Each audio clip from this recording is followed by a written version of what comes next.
You are listening to Peak One Sports.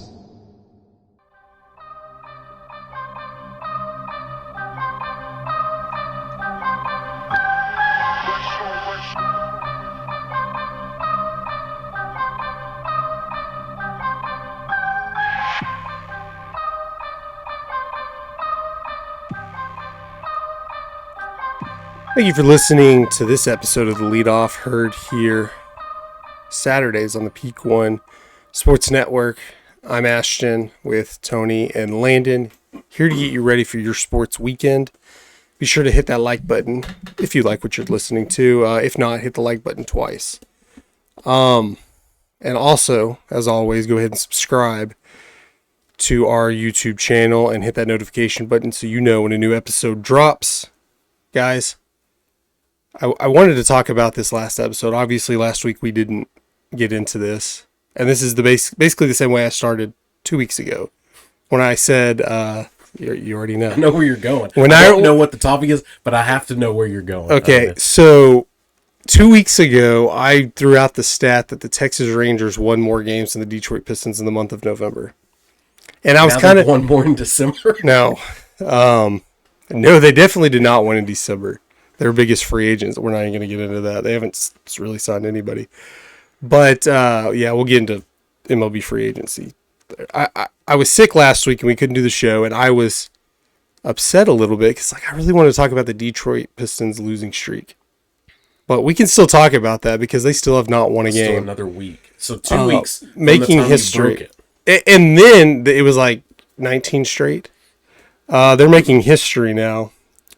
They lost on Thursday night to the Jazz, bringing their losing streak to 25 straight games.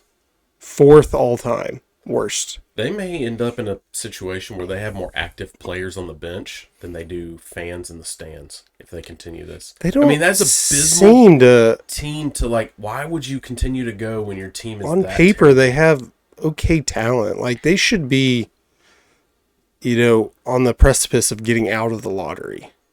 I think. Maybe it's a tanking situation. I don't know. I mean, at this point, just give them the number one pick, not even a lottery. And what's funny is if you go 10-72 or, right now they're 2-26. So they're on pace to finish with like 6 or 7 wins. But it doesn't matter if you lose or if you win 5 games or 10 games. If you have the worst record, you have the same chances of getting the number. Was like 21% or something like that in the lottery. But the Spurs were keeping tallies with them. I don't know off the top of my head how many games they've won, but they had like 18 straight losses. I think they got to 19 straight losses early before they won. Professional sports, professional basketball. You're telling me in 2 months you can't find a way to win a game? I mean, if it shows how much you want to win, it shows how much the in-season tournament mattered. That the Spurs, I think it was at 19 straight losses when they finally won. They beat the Lakers. Maybe that's what we're seeing. They beat the Lakers, who won the in-season tournament. There was competitive basketball going on, so the teams you're facing that you might be able to scratch a win on, that they're resting guys or sitting guys. Nobody's doing that. Everyone was being competitive through that tournament. The Jazz are kind of opposite. Now we're in a situation because for me, like we talked about before, for me, basketball really fires up this weekend. Christmas Day, that game. From here out, this is meanful basketball. After the All-Star break. After the All-Star break, for sure. But we're getting close. I mean, But this is like Thanksgiving Day for the NBA. Yeah. You have a slate of NBA games. The NBA's telling it but from this Christmas point Day, on, you don't rest your starters. Yeah, that's when you get It's important from this weekend on. From Christmas Day on, it's important. So, and you're only 6 weeks from All-Star break, All-Star weekend. Something like that. Yeah, so it's meaningful basketball. What they're doing matters. So having that in-season tournament where early season teams were trying to win, I think you're seeing that, man, because I think in another situation, they're playing the Lakers early in the season, a team with 18, 19 losses. The Lakers are probably sitting guys, honestly. They know you know what? If we win this game, great. You've seen it that. But if we don't, who cares? That the last couple of days, there have been some starters that Luka didn't play the other night. I think that's because you're getting because they're coming to Christmas. They know he has to play on Christmas. Yeah. And maybe it takes down resting, like the in-season tournament, it narrows down when you can rest your starters or when you can do whatever load management. And NBA owners know, or teams or coaches, whoever, know that we have to do load management early in the season because they're going to expect them to play later. And the Jazz, I was going to say, are kind of the opposite to me of the Pistons. They have I think that was their 11th win who they lost to, the Jazz. But on paper, the Jazz look like they should be 2-26 or whatever. They don't have a lot of talent. They look like they should be the worst team. I mean, they're like I said, they have 10 or 11 wins. They're not great, but it's like if they want to win, you have to scratch out these games against the Jazz when you play the Jazz. Yeah.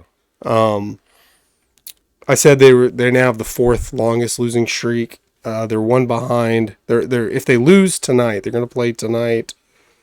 They play the Nets.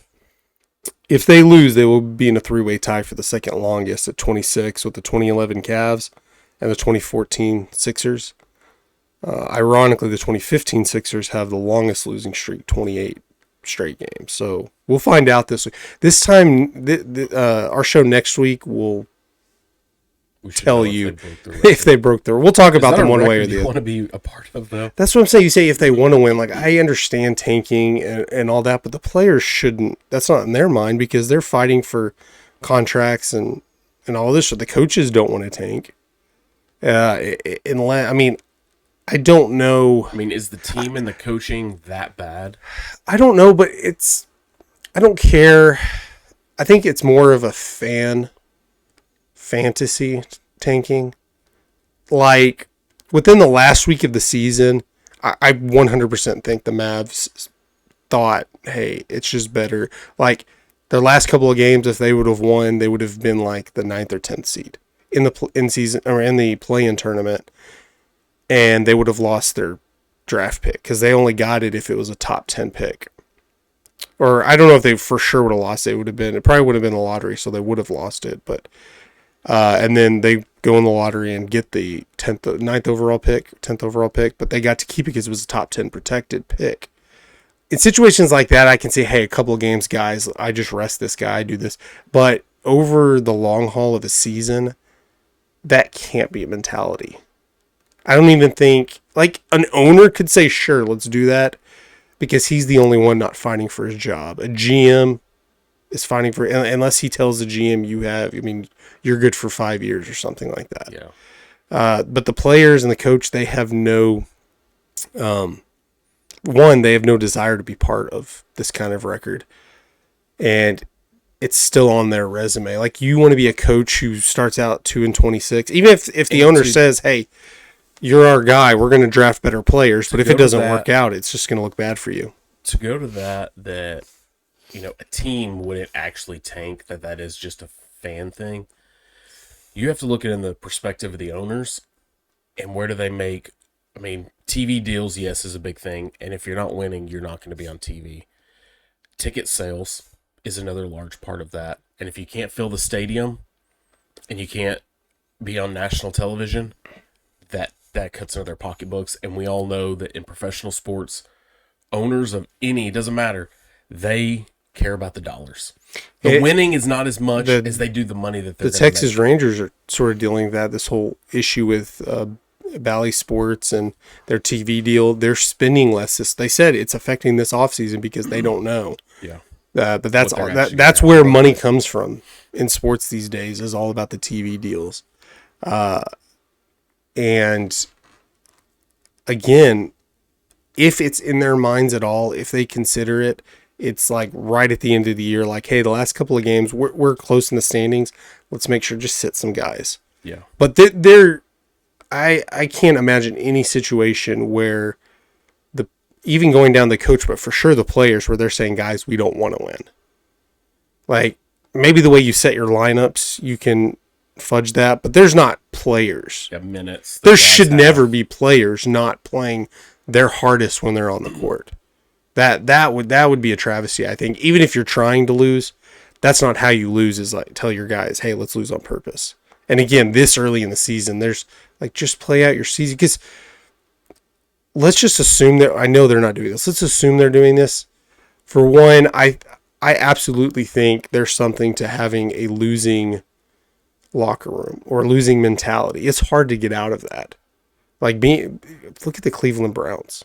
There's something there. Mm-hmm. I don't think it's necessarily bad ownership. It's not a bad fan base. They have one of the most loyal fan bases. They just have a problem making it over the hump for some reason. After losing for so many years, there's the losing atmosphere. I think it's hard to get out of. It's one of those things like people may believe in. Like, it's like momentum in sports. Some people say that doesn't mean that there's no such thing.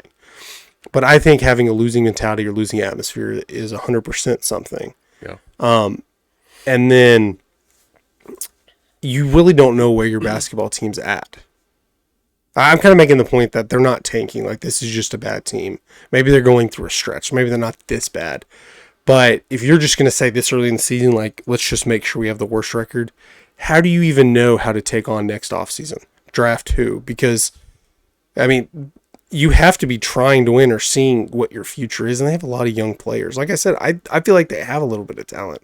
And maybe that is some of where it is just being a young team and not knowing how to win at this level. Yeah.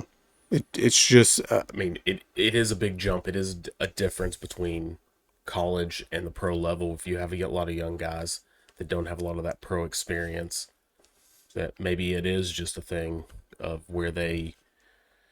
they don't know how to scratch and grind to get that win out. And sometimes that's what it takes in the NBA, a last second play or, the last quarter, the fourth quarter, you got to come up strong. And that's guys just don't get that or know that. That's something that I think like analytical people don't look at. I don't want to get too much into it in this episode, but maybe a future episode. Like I mentioned, the losing mentality, the losing atmosphere, grinding out games, finishing games. When you say teams don't know how to finish games, the analytical side of that, and I'm all, I feel like I'm a little, like maybe 60% analytical on that, where you can't ignore analytics, but you can't just go all in, like, the Moneyball type situation. But I'm one to believe that losing mentality exists, momentum exists, grinding out games, learning how to win, learning how to finish games. Because some teams just deal with that. Some teams, any sport, having, what do you call it? Having the yips, usually a baseball term, where it's just not working out for you. That's something like you can't explain. You can't put it on paper. You can't, any of these things, the feelings or situations that happen, atmospheres, when they say someone's a cancer in the locker room, like, that has to mean something because, it's hard to put into statistics, but you can say, hey, she's James Harden as an example. Everywhere James Harden goes, the team's successful to an extent. But they can't. But then, just like Kyrie Irving. Yeah. I like Kyrie Irving on this team. I think he's doing a pretty good job. I think they're still trying to figure out how he fits everywhere, but he's putting up stats. I absolutely think it's going to end terribly. the Mavericks and Kyrie Irving marriage. It's going to. I'm convinced of it. Because it happens everywhere. It happens everywhere. But how long before it happens? Yeah. He won a championship in Cleveland. Yeah, he had LeBron James, but Dallas has Luka. This team, this Pistons team almost reminds me of what we saw with Sacramento for so many years. And they've been such a young team, and now they still are a young team. But look at them now. Sacramento is they're the fourth team in the Western Conference, in a tough Western Conference. I mean, that they're that young team that you knew had something, and they just weren't getting there yet. And now I feel like that's the epitome of like a losing atmosphere. Just trying to. I should have used them over the Browns. That's one where, for whatever reason, they would draft, and I know. Drafting's always Jason Williams back in the day, and Chris Webber, and they would bring some big guys in, and Stojakovic, Bibby. Of course, they also were facing off against the Lakers, which nobody could get by. They couldn't get by them at times. Yeah, with Spurs, Lakers, the Mavs are making it to Western Conference Finals. You can say, there's always a risk when you draft players. No one's a guarantee. Maybe LeBron and Wembanyama. We'll see with Wembanyama, but. You could just go through a bad streak, and whether it's, if this player would have been drafted by a different team in a different situation, would it have worked out? But yeah, I think that's one of those things with Sacramento's trying to work their way out of that for being bad for so long. It just seems easier for some teams, where Golden State somehow is spending ridiculous money, but they still have their big three who they brought up, and then they are just drafting well. And I think there's an element to luck in that, because some GMs are great, but they're all professional GMs. There's only a certain amount of major professional sports front office jobs. And if you're in that position, you're going to be good. Who looked and saw that Steph Curry was he's arguably the best player in the NBA right now, in basketball. Yeah. Probably his generation, outside of in one of the playing with LeBron James, he would have been looked at maybe the best player. He's going to go down as one of the top players to ever play in the NBA. Yeah. And who would have thought that coming out of Dayton College? Yeah. Who would have thought? His dad Dell, he played in the league. He was okay. Not like this. You couldn't have said, "Oh yeah, he's going to be great." Nobody could have said that. Well, there's two types of system players. It's either the system makes you or you make the system. And I feel like guys like James Harden, Kyrie Irving are the different type of system guys, where the system builds around them. You have to build your system around them. They don't play the system. Yeah. I think Detroit has too many system guys without a guy to make a system around. Yeah. You don't have a big star yet. And those players are talented enough where, you could put them on the level of LeBron James, Kevin Durant, James Harden, Kyrie Irving, where if you have that player, you're going to build around them, because you can do that. In the NBA, it's much easier to build around a player. There's also a lot of talented guys playing on the blacktops in Brooklyn. Yeah. They can't play in the NBA, because you're right. You nailed it on the head. It's a system thing. Street ball, just going out and playing isn't enough at the NBA level. Just being faster, stronger, better. It doesn't, there has to be a system. You're right. Yeah, and you just would spend this money, and how many times have we seen the experiment with Harden, Kyrie, and Durant, throw Westbrook in there, throw, you call it chasing a ring, whatever. And I know Kyrie has a ring, Durant has a couple of rings. If you want to question legitimacy of those, I'm not going to fight you, but it seems like you say we're in a superstar, which I think we're getting out of that 3 superstar type league, but it's really never worked out that well. With LeBron and them, it worked out, but in Golden State it did, but they won without going to free agency. I know they brought Durant in and they won a couple of more, but they won with their guys. They had a super team that they built. Yeah. And we're finding it harder and harder, at least in the NBA, to, quote unquote, buy championships. Speaking of buying championships, I think that's what the Dodgers might be doing if they can win the championship with this Yamamoto signs with the Dodgers. It's not, breaking news. It was a couple days ago. Japanese star signs a 12-year, $325 million deal, which didn't shock me when I saw that number, just because we saw $700 million last week. Yeah. With Ohtani. But the Dodgers have spent $1 billion, or guaranteed $1 billion to players this offseason. So I don't want to hear the Rangers bought a World Series because they spent $500 million on a couple a few years ago. Because when the Yankees and Dodgers do it, nobody cares. Yeah, they just tell us the Dodgers and Yankees. That's so just what they do. It is what they do, and they still lose. Yeah. So this might be, for Dodgers fans, definitely for ownership, disappointing if they can't win.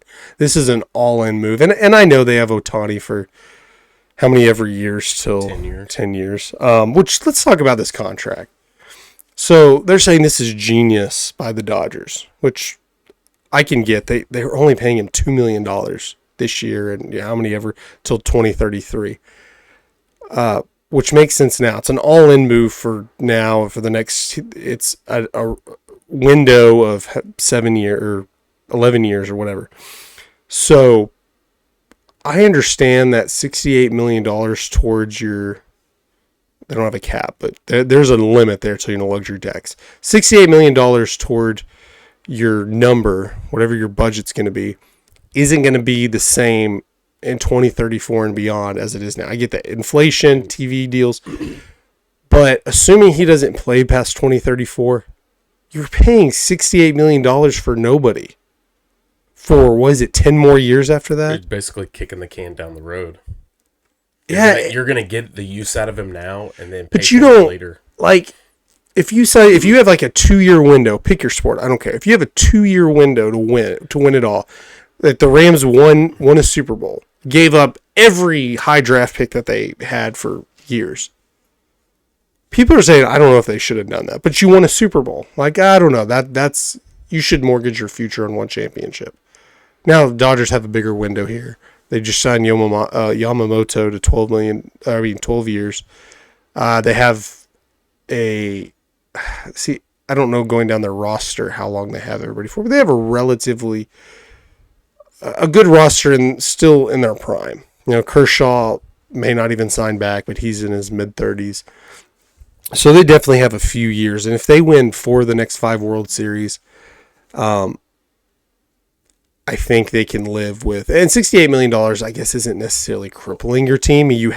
Dodgers seem to have unlimited money. But in 10 or 12 years, $68 million isn't $68 million we see today. So why aren't other teams doing that? I get Ohtani is making more money outside of baseball than in baseball. So it's not like he's living off $2 million. More teams aren't is because other agents. I mean, this seems on the surface like this is a great deal. Look at how much money Ohtani will, and I understand he's deferring tax dollars now. Yeah. So that he can claim taxes wherever he lives, whether it's Texas or Florida or somewhere that doesn't have a state income tax that wouldn't eat up. California is basically 50%. But the lost revenue he would have that he could have in investments, even paying the taxes now up front and taking that $68 million and being able to funnel that back into other investments. Like you said, he has other deals. He has TV deals. He has New Balance. He has all these. He finds more value in spend money on, like you have $68 million this year to spend on other players. I think this is a team, and that's exactly right. This is a team deal, and maybe that's him saying, hey, maybe this is his play. Hey, I want Yamamoto. I'll work this deal out so that we have cash to go. Keeping it strictly for your Hall of Fame career, what does it look like on money? Like, I'm sure he wants to win a championship. Like, that's why you do it. You know, that's why you play the game. But strictly keeping it towards your career and money, he looked at Los Angeles, the Angels, and thought, dude, I'm good pretty well into my career, and I haven't done anything in the postseason. So I have to make noise in that sense. Yeah. And in baseball, it's completely different. It's 100% your numbers. Like, nobody's going to say, did he win a World Series? Should he be in the Hall of Fame? Like, he's going to be in the Hall of Fame if he never plays a playoff game. He's going to be in the Hall of Fame regardless. That's not going to count against him because it's a little bit different than being like a quarterback in the NFL. That's not winning a Super Bowl is definitely on your resume. But they say October is where legends are made. Like, that's a thing that the baseball markets, one of the few things baseball markets, they have a terrible job of that. But that's where you're going to make your money in the future. The thing with, like, go to Pete Rose. Pete Rose will get the Hall of Fame. They're holding out until he dies, I think, because your worth of going to speak places, your autograph is worth more once you're in the Hall of Fame. I think they're going to put him in the Hall of Fame, but they're just going to make him wait where he can't benefit off of it financially. And they know he'll rub it in their face when he does and say, you were wrong all along. It's funny how baseball writers are who vote for the Hall of Fame, and how stingy, and it's just funny how baseball, different sports do their Hall of Fames and picking for all-stars or whatever. The Baseball Hall of Fame committee, whatever you want to call it, whatever it's officially called, is a weird group. Like, not letting people in. Like, you can get in an argument about steroids. I think Barry Bonds should be in. Like, if you just look at the whole thing, he took steroids, he can't be in. Like, well, look at the rest of his career. He was a Hall of Famer regardless. Yes, he's home run king, whatever you want to say, put an asterisk next to his name, he was going to be in the Hall of Fame. I think Mark McGwire was going to be in the Hall of Fame regardless. And then you're just like, you can't put him in. We're not putting him in. I think that's funny. Like, it's not one person; it's a big group of people not doing it. The same with Pete Rose, and got off topic there, but that's something Ohtani will. The quicker he can get in the Hall of Fame, the bigger name he can be. He's now competing with Babe Ruth in terms of prestige. Yeah. Just because that's where he's been put. Just like LeBron's won 5 championships. He went to 9 straight NBA finals. All his career is being looked at is being compared to Michael Jordan just because the hype, he's so great. Look at somebody like Dirk Nowitzki. Nobody questions Dirk Nowitzki. Dirk Nowitzki was loyal. He was just great. He won 1 championship. Yeah. He was right at this time. He's top 10 scoring all time. That eventually will change. But you don't even look at Nowitzki as a top 10 player. Nobody even thinks about that. But nobody talks about LeBron James is 1, 2, or 3. In my mind, I mean, I've seen people, haters, I'll call them haters, say, I don't think he's in the top 10, which is ridiculous. LeBron James is at worst a top 3 player. You can make an argument. Like, I think the discussion's entertaining and funny, and I have no problem if you have him 1, 2, or 3. That, like, sure, you're never going to have a right answer. But that's where Ohtani's going to be questioned. I don't know in his mind, because he doesn't speak much. I don't know where where his mind is on, does he want to be? Does he care about his prestige, being the best player or not? But that's who he's compared to. And if he doesn't have, if next year he doesn't hit, or at least top 5 in home runs, where it looks like a bad season to him. If when he's pitching again, if he's not a top 5 pitcher, top 5 hitter, they're like, oh, what's wrong with Ohtani? It's like, dude, it's like, what do I have to do to live up to that hype? It very much the same as LeBron. Yeah. Is with all the money they spent, like running through some numbers and see how does the ownership make this make sense? Like, how is in their head spending, what is it? It's $1 billion. That, like, how do they on 2 players? How can they look at this and say, in the next 10 years, how are we making our money back? Yeah. So the average attendance last season for the Dodgers was 47,671 people. That sounds like a lot. Does that have their stadium capacity? That's average per game. The stadium capacity is 56,000. So that's a deficit of 8,629 people. The Dodgers, I mean, am I wrong for thinking, like, I think the prestige of teams and, like, the Cowboys always sell out because of the Cow. They could win 3 games next year. Well, they're going to sell out. NFL games tend to sell out better than an MLB game. When you play 160. So I guess I put them on the level of the Yankees. I know they haven't won near as many World Series, but when you think baseball, you think Dodgers and Yankees. To me, you have to look at LA. You have 2 teams in LA. You also have the nightlife in LA. You have so much else going on. That's true. Los Angeles is a weird sports town. Yeah. Like, even USC football has trouble. Yeah. And college football they should. They're filling out 100,000 seat stadiums, but the Yankees may not sell out. I don't know. I just 8,629 seats available on average per game. The average ticket price for a Dodgers game is $171.67. So you'd have to put that in perspective of another team. Well, let's put it in the perspective of, if they fill these seats with these players they've brought in, which you assume they could, 8,629 by $171 per ticket, by 81 home games, puts you at almost $120 million in lost revenue by not selling out this ballpark. And you're not talking about they're going to pay money for parking. They're going to eat food at concession stand. You're going to get a cut from that. Just to put butts in seats. You're going to sell jerseys. Like, you buy more stuff when you go to a game. I mean, you're looking at their top 4 players: Freddie Freeman, Mookie Betts, Ohtani, and Yamamoto. You could pay for them just like that. $171 to go watch those guys all on the field together. So they're thinking if we just sell out now because we have those players, they pay for themselves. They're going to pay for themselves. Because I'll tell you, I don't care. $120 million if I spend a year. That's a ticket. So if I spend, let's say me and my wife go, if I spend $200 to go to a game, I'm probably spending another $200 at the game one way or the other. I mean, we've already seen it. What Ohtani broke the record for jersey sales within the first 48 hours or something. It's insane. I forget what the number was that they sold of him. Well, an insane Ohtani too.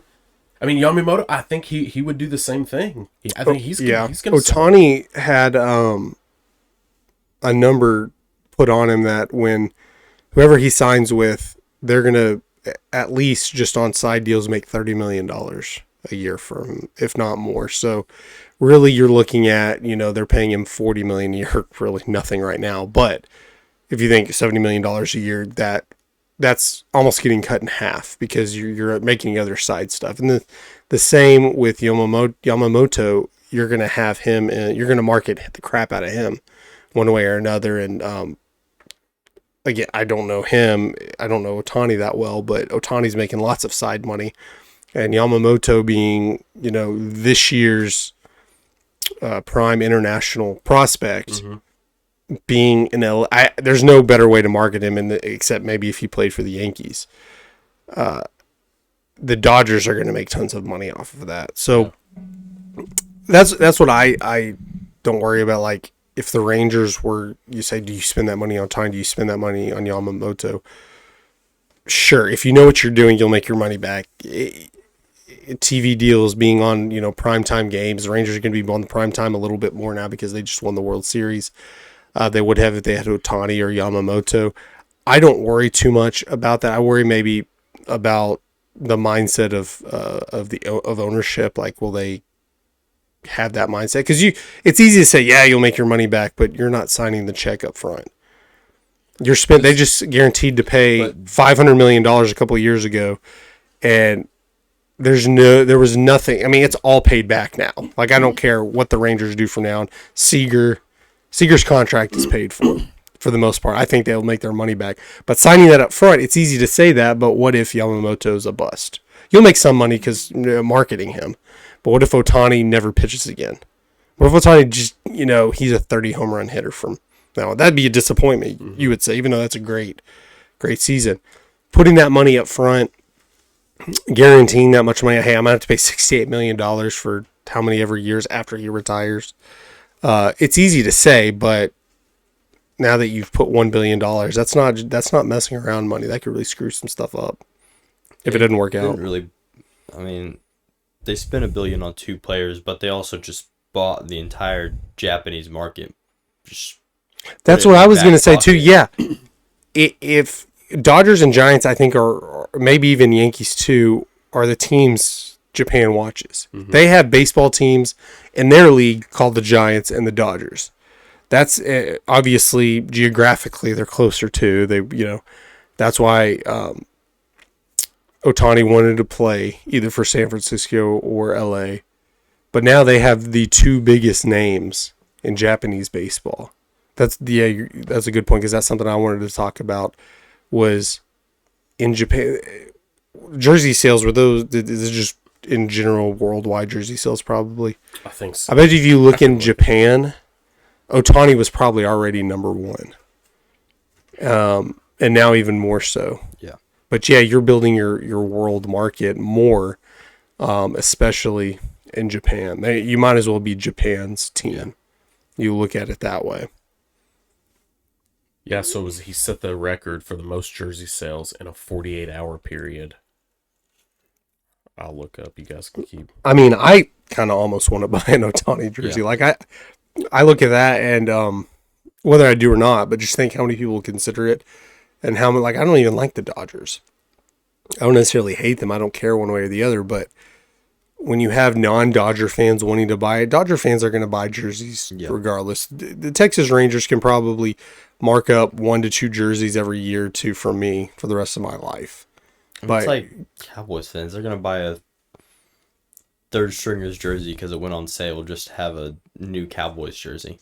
But the Cowboys are a big brand just like the Dodgers where unless you just completely hate the Cowboys, you'll see people wearing Cowboy stuff that aren't necessarily Cowboys fans. It's just like, hey, it's an Ohtani jersey, or hey, it's a DeGrom jersey. DeGrom may be he may not play that much. If you took ratio of games played to how many jerseys you sold, he might break the record. Yeah, so he beat Lionel Messi and Cristiano Ronaldo jersey. They were the top jersey sales previous. Oh, so this is jerseys world, like all jerseys, all sports, baseball. And that's big. That's big for baseball because you hold baseball in a different stance. Yeah, when you're talking worldwide soccer or football, it's you're in a whole nother stratosphere. And I'm not seeing, man. Sorry, I don't. So Ohtani, there's never been a sports jersey bought in a 48-hour period, any sport more than Ohtani after he signed. In his first 48. That's including Messi coming to Miami. Is that Messi's biggest jersey sale period when he came to Miami? I don't know, because that's like it's America. Maybe in America. I don't know if where did Messi play before?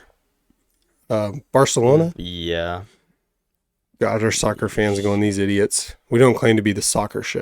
Let us know in the comments. Let us know in the So let's just throw it out there just for an example. I'm not saying Messi played for Barcelona. I think he did play for anyway. Barcelona. So wherever Messi played most of his career, do you think any of those people are buying Miami jerseys? I mean, when you think of... It's weird for us because we don't.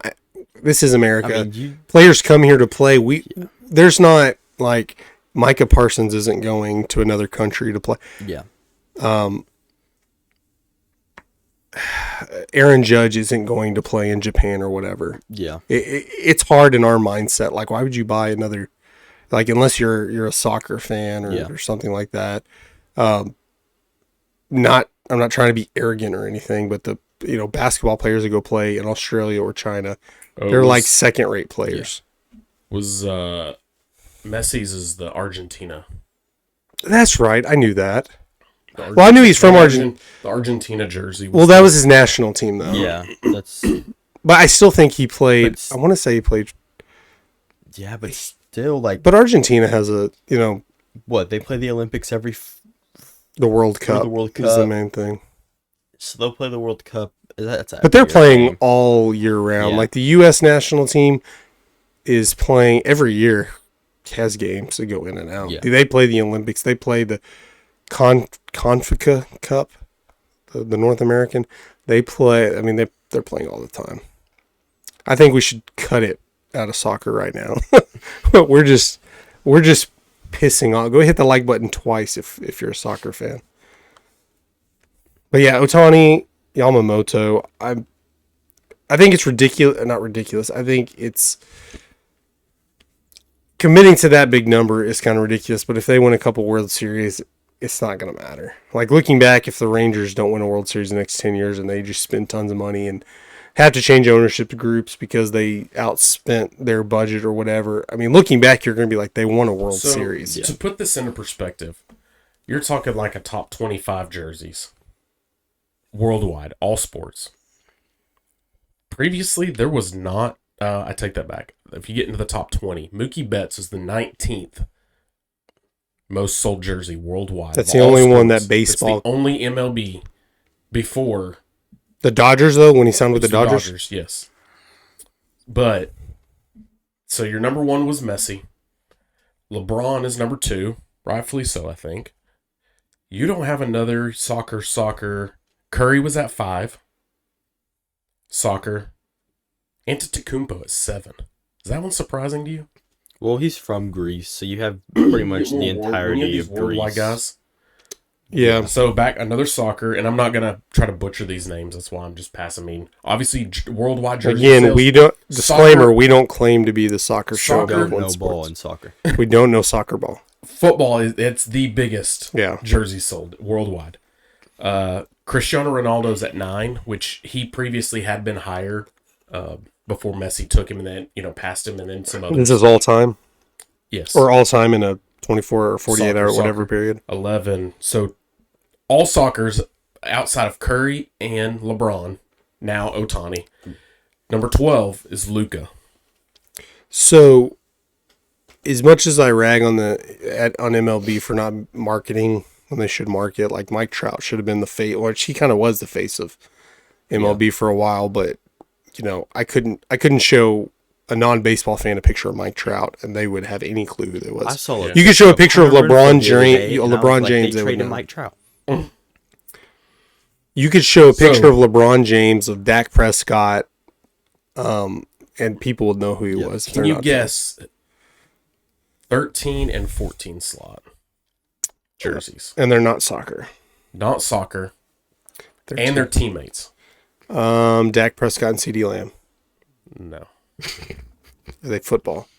Oh, It is football. it is football. Okay. 12 was Luka. Okay, football and their teammates. The Cowboys? No. They're not Cowboys and their Conference? teammates. No. Don't tell me conference. No. Okay, so it has to be a big team. Two superstars, yeah. It's a big team. Let's see. This is fun. We This got is to do this more often. okay. So it's my gosh. Okay, it can't be a Steelers. No. They're not. This is going to blow your minds. But Are it's you a ready? big knee. It's a big team. Yeah. Are they current players? Yes. Okay, hold on. Give me a second. I know this is terrible podcast content of me not letting you do. Guess down below before Tony says it. Comment down below. At least give me the conference. Yeah. How about we go AFC? Oh, Kelsey and Mahomes. Mahomes is 13. Kelsey is 14. That's got to be Taylor Swift. Love right there. Kelsey being. What was the date on that Travis Kelce one? Is that recent? That he I think this is top. This list is all-time sold. top No, all-time because sold. he had it. Yeah, I mean, Kelsey was a popular jersey anyways. You see a lot of Kelsey jerseys. Yeah. I mean, he's the top tight end in... I guarantee you. Kelsey's If not on that list. if you go and were to count at a Chiefs game, I bet you more women wear a Kelsey jersey than a Mahomes jersey. If they go to it, if you go and count like at the stadium on game day.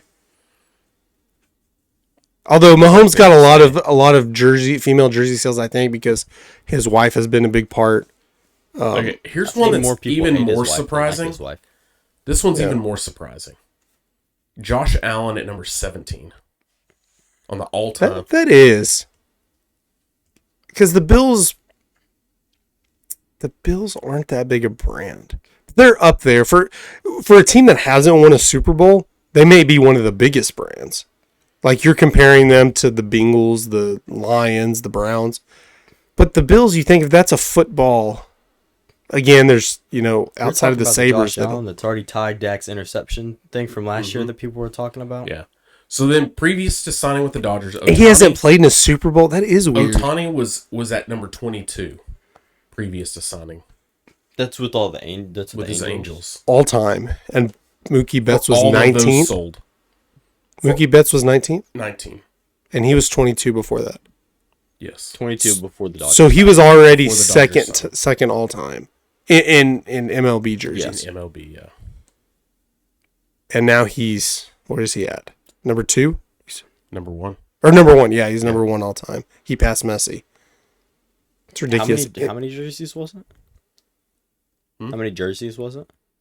It doesn't have the number. It just has how much It says the money. rank. Oh. Or, well, if you look, it probably tells This you how one here, much. they're just showing rank. And it's of the jersey. And let me preface this. This is the Otani, the white Angels is what they're... Oh, so they have it broken down by color, too. Well, in this they do. I mean, when they're ranking. I mean... Now, when you get beyond that, you get out of the top 25, it's all basketball and football. So Parsons' jersey is at 31. That's I thought interesting. Dax would be higher than his. Or Dez. Tony Romo. Yeah, I think you're coming in an era where All time, more people though. that in Romo's career in that time span, he's that's probably 48 top 10. hours. he wasn't a... No, this is just all time in general. this is just the rank of where they... Romo wasn't that popular outside of Dallas, though. Yeah. Not that many That's people true. liked Romo outside of Dallas. Very I feel like if I critical. saw Tony Romo on the street, I probably wouldn't very immediately much- recognize It's him. very much like Dak, that outside of Dallas or Texas, even He's like, not really, not unless you're a that. Cowboys fan. Yeah, you have to be a fan. You're either, and that's where They're not big time players.